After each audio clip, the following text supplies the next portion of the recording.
염려하지 말라. 염려하지 말라. 우리 예수님께서 염려하지 말라. 우리는 지금 염려할 것이 많은데 두려워할 것도 있고 근심 속에서 살아야 되는데 예수님께서는 염려도 말고 근심도 말고 두려워하지 말래요. 예수님의 말씀인 줄로 믿습니다. 지금 굶어 죽게 생겼어도 예수님은 염려하지 말래요. 입을 것이 없어도 염려하지 말래요. 세상 다 끝난 것 같은데도 예수님께서 염려하지 말래요. 두려워하지 말래요. 이건 제가 드리는 말씀이에요. 주님이 우리에게 주시는 말씀인 줄로 믿습니다. 굶게 생겼어도 헐벗게 생겼어도 지금 아파도 어떤 문제에 쌓여 있어도 염려하지 말라는 거예요. 마태복음 8장 23절에서 26절에 보면 예수님이 배를 타고 제자들과 함께 가셔요. 갑자기 바람이 일고 풍랑이 일어서 거친 파도가 이제 배를 침몰시킬 지경에 빠졌어요. 얼마나 위험한 상황이에요. 그래서 제자들이 주무신 예수님을 깨워서 예수님, 지금 우리가 죽게 생겼습니다. 지금 물에 빠져 죽게 생겼어요. 그럼 예수님이 일어나셔서 태어나게 일어나셔서 그러냐? 이거 걱정이다. 어떡하냐? 그럴 줄 아셨는데 왜 두려워하느냐? 믿음이 적은 자들아. 오늘 시간 세상 걱정하는 것은 믿음이 부족하기 때문인 줄로 믿습니다. 하나님에 대한 믿음이 부족하기 때문에 우리가 세상 걱정하는 거예요. 왜 두려워하느냐? 믿음이 적은 자들아. 내가 누구냐? 이 바다도 내가 만들었고 바람도 내가 불게 하고 파도도 내가 일게 하고 하나님이 불게 한 만큼 바람도 부는 것이고 파도의 높이도 하나님이 높이는 만큼 파도가 일어나는 것이고 하면서 예수님께서 바람과 파도를 명령했어요. 바람아 멈춰라, 파도에 잠잠하라. 즉시 순종했어요. 깜짝 놀라서 제자들이 아이고 어떤 사람에게 바람과 파도도 순종하는고 그랬습니다. 이스라엘 백성들이 430년 동안 종살이하다가 모세를 통해서 이스라엘 백성들이 애굽에서 나와요. 10가지 재앙을 통해서 하나님께서 이끌어내십니다. 그런데 한참 나오는데요, 잘 나가는 줄 알았는데 애굽의 바로왕이 화가 나가지고 말이에요. 그냥 애굽 군대 정예부대를 갖다가 뽑아서 막 추격해서 다 죽이라는 거예요. 이스라엘 백성들, 수백만 이스라엘 백성들 광야에서. 그래서 막 정예부대가 뒤에서 쫓아오고 앞으로 가다 보니까 앞에는 홍해바다가 가로놓여 있어요. 사면초가요. 바다로 들어가면 빠져 죽게 생겼고 뒤에는 애국 군대가 쫓아와서 칼에 맞아 죽게 생겼고 사면초가요. 그때 하나님은 이스라엘 백성들에게 뭐라고 하셨어요? 왜 두려워하느냐? 두려워 말라고 그랬습니다. 곧 망하게 생겼어. 곧 죽게 생겨도 두려워하지 말래요. 우리 믿는 사람은 죽어도 여러 번 천국인 줄로 믿습니다. 죽음도 두려워하지 말래요. 없는 것도 두려워하지 말래요. 걱정하지 말래요. 하나님이 채우실 것을 믿어야 될 줄로 믿습니다. 내가 죽으면 하나님께서 나를 위해 천국을 예비해 주신 것을 믿어야 될 줄로 믿습니다. 우리가 아직 그런 믿음이 없어.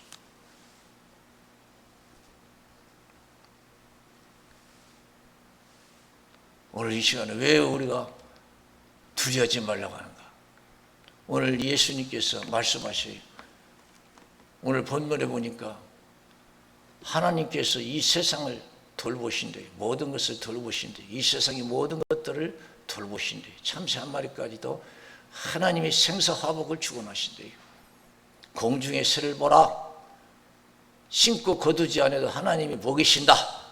들의 백합화를 보라. 길쌈수고하니도 내가 아름답게 입힌다. 너일까 보냐 믿음이 적은 자들아. 그랬어요. 너희들의 힘으로 먹고 사는 것 같으지만, 너희들 힘으로 세상을 살아가는 것 같으지만 다 내 은혜로 산다. 빨리 깨달아라. 우리도 빨리 깨달아서 믿음을 더해야 될 줄로 믿습니다. 그래서 세상 걱정을 떨쳐버려야 될 줄로 믿습니다. 쓸데없는 세상 걱정 떨쳐버려야 돼요. 그러면서 우리 예수님께서 하신 말씀이 있어요.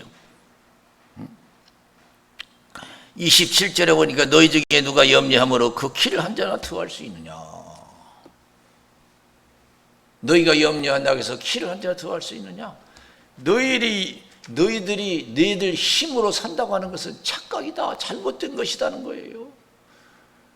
너희들이 염려해서 키를 한 자나 더할 수 있냐. 그렇게 염려 많이 했으면 먹고 사는 거 걱정이 없어야 되지. 우리가 그런 능력이 있다면 그렇게 많이 염려하고 살아왔잖아요. 걱정하고 노력하고. 그럼 다 해결이 됐어야지. 우리가 우리 힘으로 산다면 걱정할 필요가 뭐가 있어요? 우리가 못하니까 걱정하는 거 아니에요?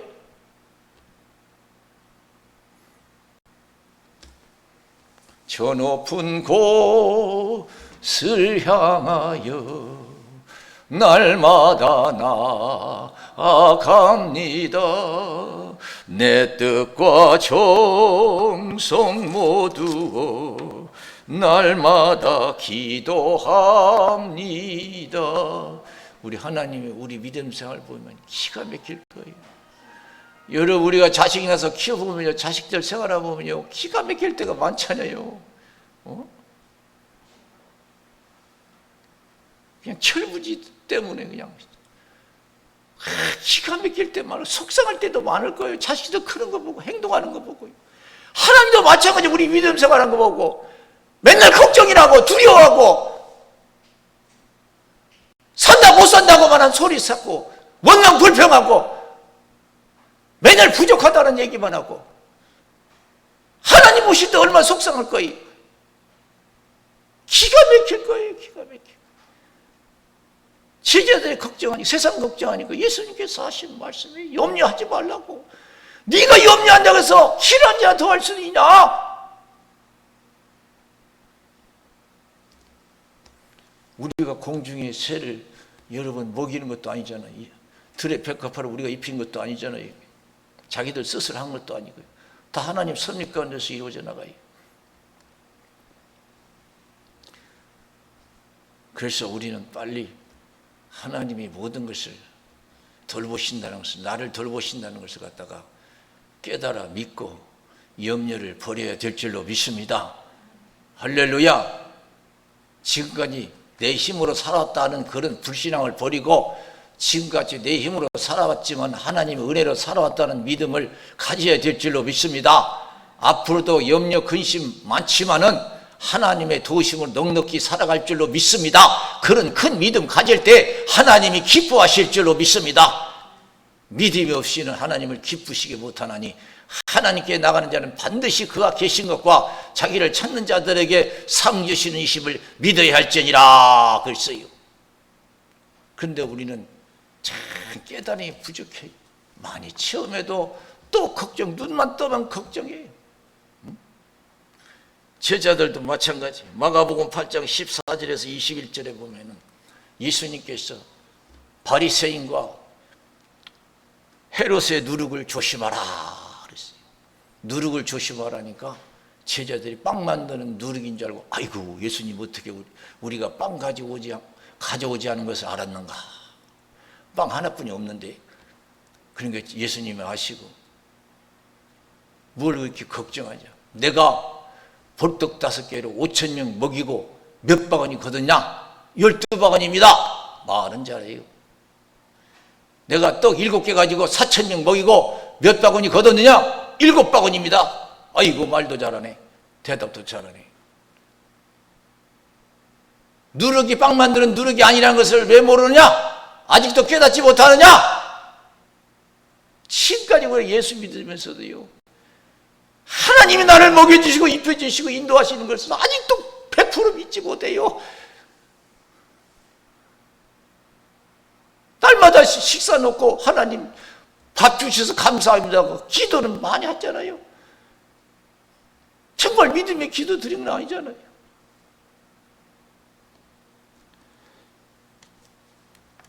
그래서 하나님께서는요, 우리가 스스로 깨닫지 못하기 때문에 여러 고난을 주셔요.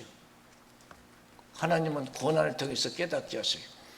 그래서 다니엘서 4장에 보면 여러분 느부갓네살 왕이 바벨론 궁을 거닐 때 얼마나 웅장한지, 이거 내 영광을 드러내는 것이다, 내 힘으로 이 웅장한 도시를 건설했다 그랬어요. 자기 힘으로 했다. 자기 영광을 나타내는 거래요. 우리가 그렇잖아요. 똑같아요. 내 힘으로 살아왔잖아요. 내가 움직여 먹고 살지 누가 나를 먹여주냐, 입혀주냐. 하나님은 입혀주고 먹여줄 사람이 먹여줄 사람이 없어도 믿으래요. 할렐루야. 하나님 먹여주시고 입혀주시던 걸 믿으래요. 그래서 하나님께 메시지가 왔어요. 너는 이제 사람들에게 쫓겨나서 들에 나가서 들짐승처럼 밤이슬 맞고 7년을 동안 고난을 받을 것이다. 그 고난 중에 이 세상 나라는 누가 다스린 걸 네가 깨달을 거다 그러지. 네 힘으로 이 엄청난 도시를 건설했다고 너 자랑하는데 영광 돌려 나한테는 감사하지도 않고 영광 돌리지도 않고 누가 이 큰 바벨론을 건설했니? 너는 깨달을 거다. 빨리 우리가 지금까지 살아온 것이 하나님 은혜라는 것을 깨달아야 될 줄로 믿습니다. 7년 동안 여러분 들짐승처럼 밤이슬을 맞이가면서 들풀을 먹고 살았어요. 왕이란 사람이. 그러면 큰 나라를 도시를 건설했으면 금방 해결하고 나와야지. 왜 7년 동안 들짐승처럼 거기서 밤이슬을 맞고 들풀을 먹고 살아요? 자기가 그렇게 힘이 대단하면. 꼼짝없이 7년 동안 하나님이 정하신 대로 7년 동안 고생하면서 깨달았어요. 하나님은 7년이면 깨달을 걸 알았어요.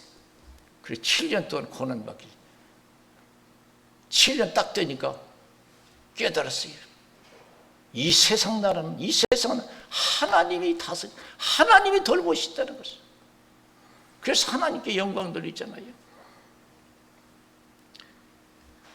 그래서 시편 119편 71절에 본 고난당한 것이 내게 유익이라 이로 인하여 내가 주의 윤례를 배우게 되었나이다 그랬어요. 이스라엘 백성들을 광야로 인도하신 목적 하나님이 말씀하십니다. 신명기 8장 3절에 보니까 너를 낮추시며 너를 줄이게 하시며 또 너로 알지 못하며 내 열조도 알지 못하던 만나를 내게 먹이신 것은 사람이 떡으로만 사는 것이 아니요 여호와 입에서 나오는 모든 말씀으로 사는 줄을 너로 알게 하려 하심이라 그랬어요. 광야에서 만나가 떨어지고 호게바다 갈라지고 반석에서 물이 나니까 그때서 이스라엘 백성들이 아이고야 우리들 하나님 보이시 빛이네.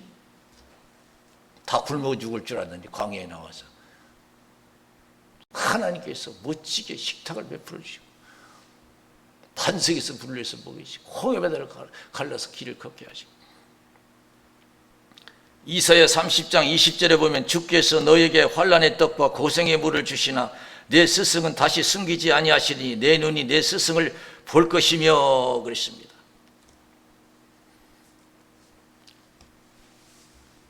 우리가 창세기 37장에 보면 요셉의 꿈이 나와요. 하나님이 주신 꿈이 있어요. 꿈을 꾸는데 어떤 꿈을 꿨어요? 11 곡식단이 자기 곡식단에 절을 해요.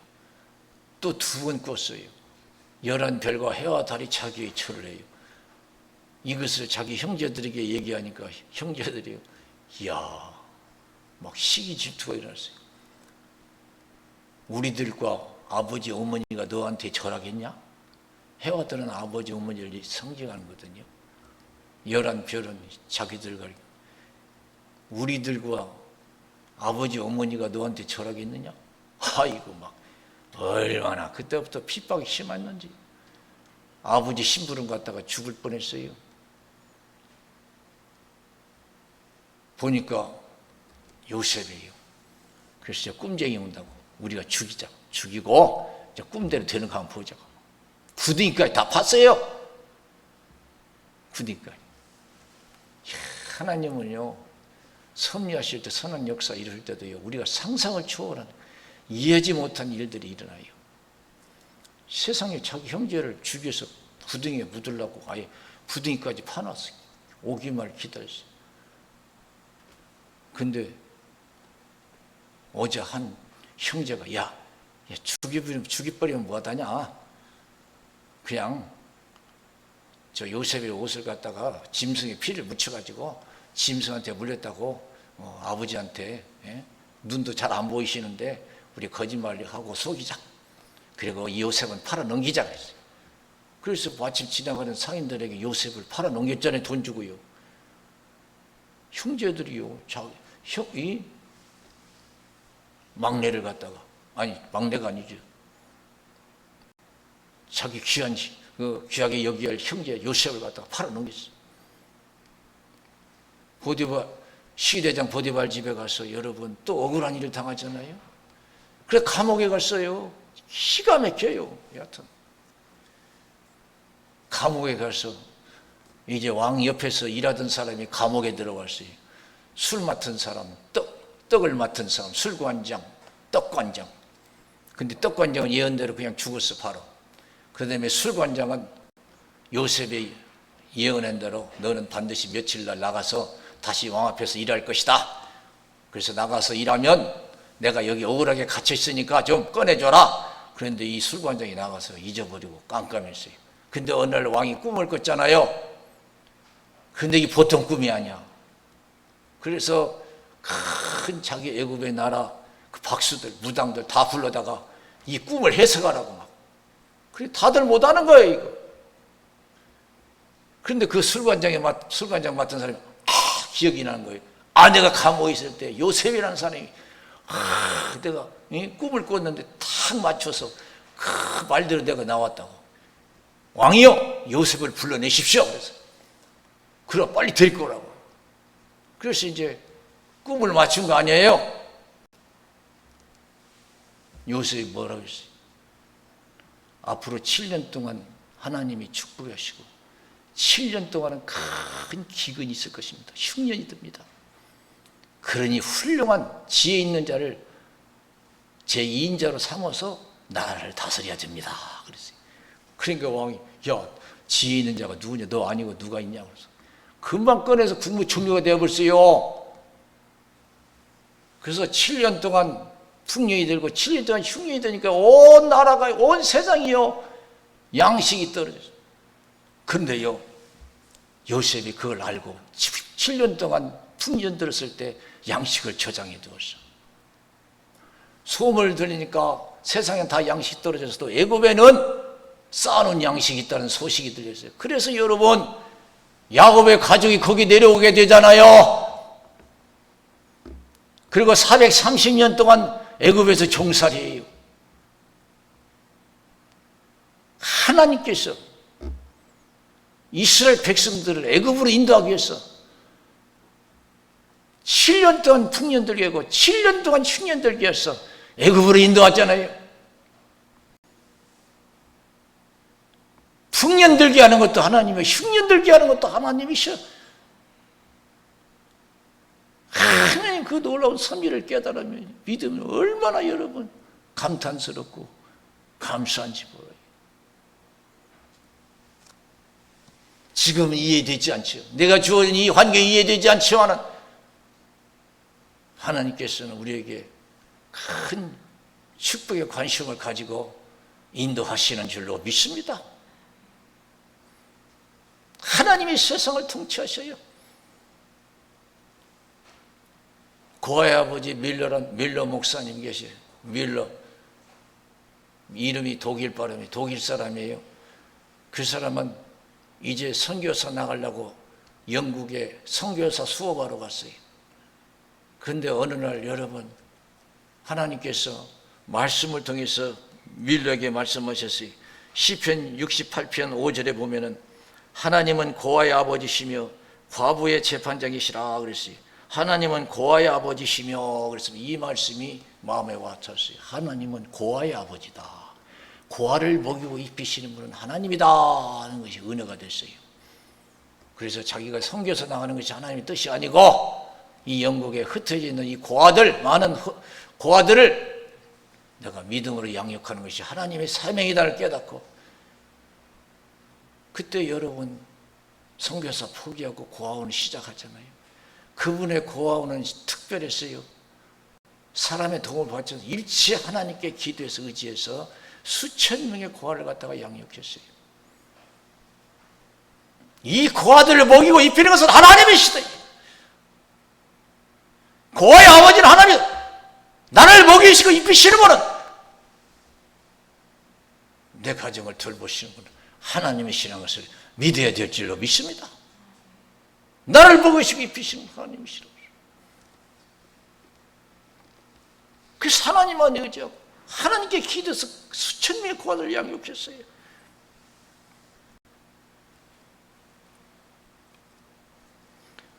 사랑하는 성도 여러분, 우리가 아무것도 없으면 다 모든 것이 여러분 끝날 것 같지요? 실패할 것 같지요? 그렇지 않습니다.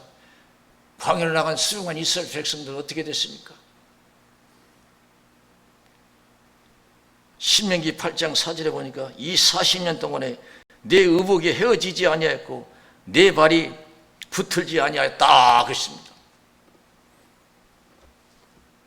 하나님께서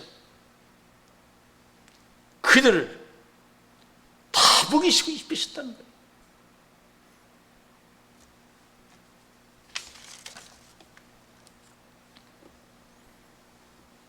고린도후서 1장 8절에서 10절에 보면 사도 바울은 고린도교회 편지예요.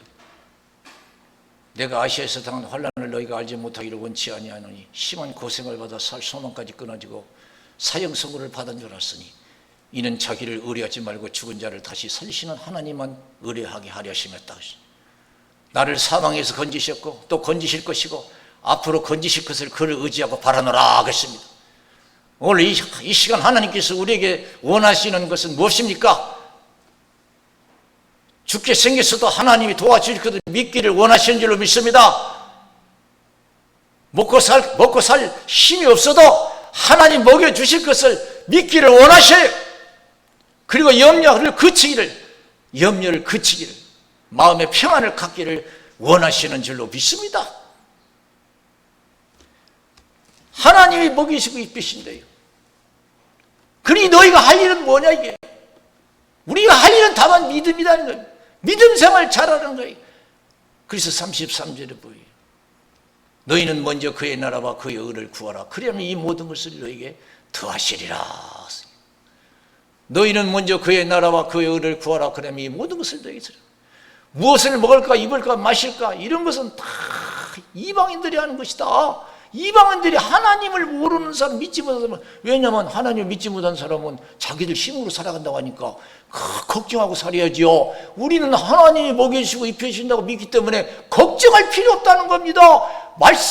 말씀대로만 살아내요. 그러면 갑절의 복을 주시겠다는 거예요.